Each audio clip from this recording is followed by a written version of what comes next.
こんにちは、ミニマリスト田中です。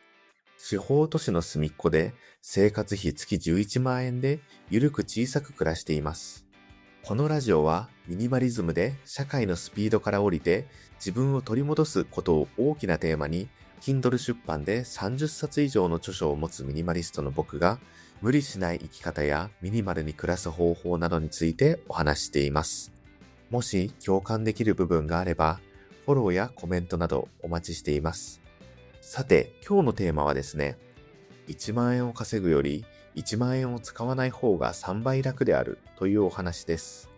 皆さん、ぶっちゃけた話、今の社会って稼ぐことに必死になりすぎていませんか？将来がなんとなく不安だから、本業が終わってから副業を頑張る。もっといい暮らしをしたいから、毎月必死に限界まで残業をする。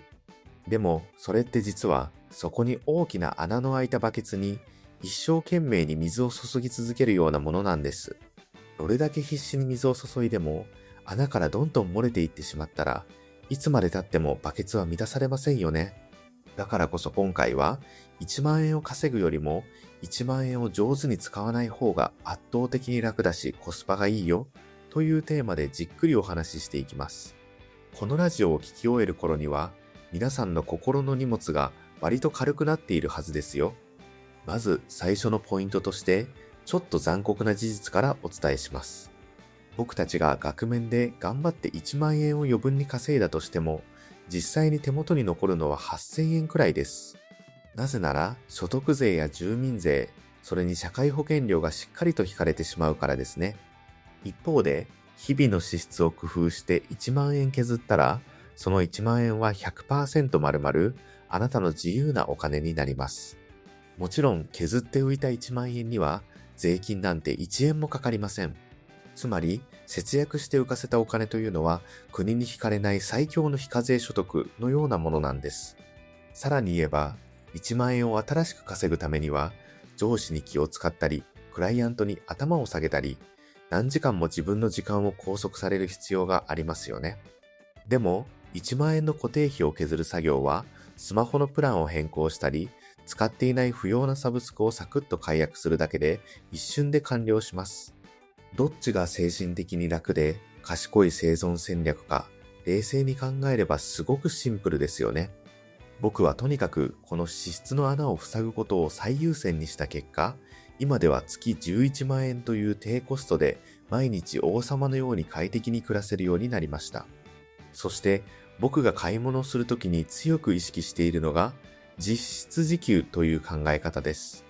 何か欲しいものを見つけたとき、単なる額面の給料で計算するのではなく、自分の本当の時給に換算するようにしています。少し前のラジオで衝動買いを抑えることがテーマのものがありましたが、それの発展編です。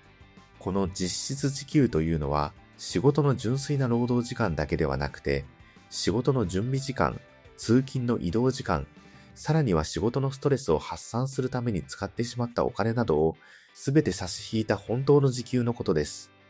例えば時給1200円のアルバイトであっても、家から徒歩10分で仕事が終わった後も疲れを残さず、自分の時間がすぐ楽しめるなら、この実質時給はほぼ1200円の高い水準をキープできています。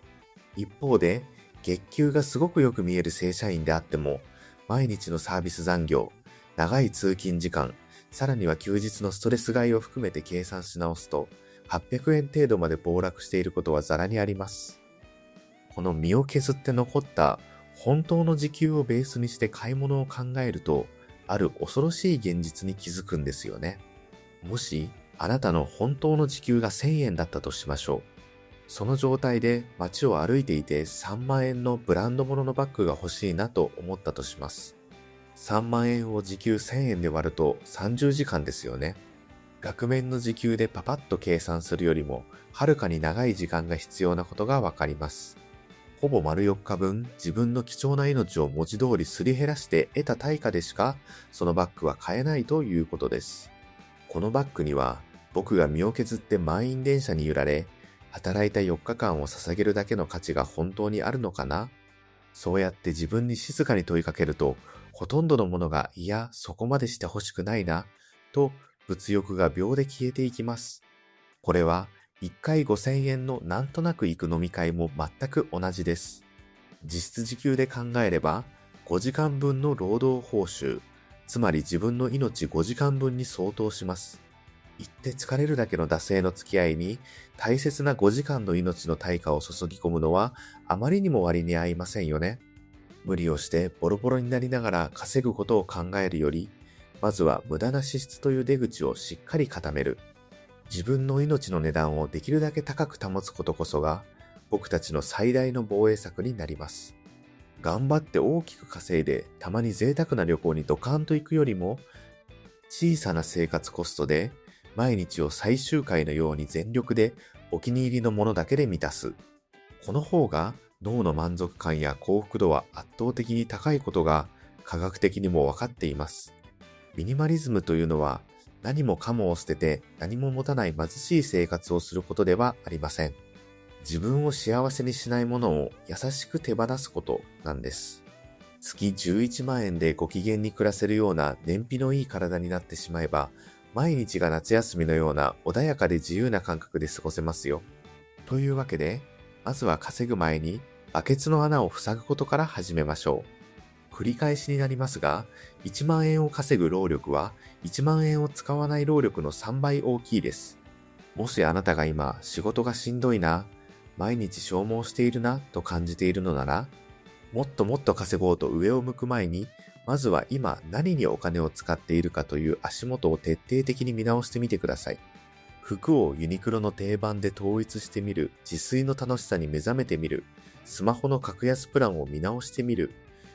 それだけであなたの人生には驚くほどの時間と心の余白が生まれます。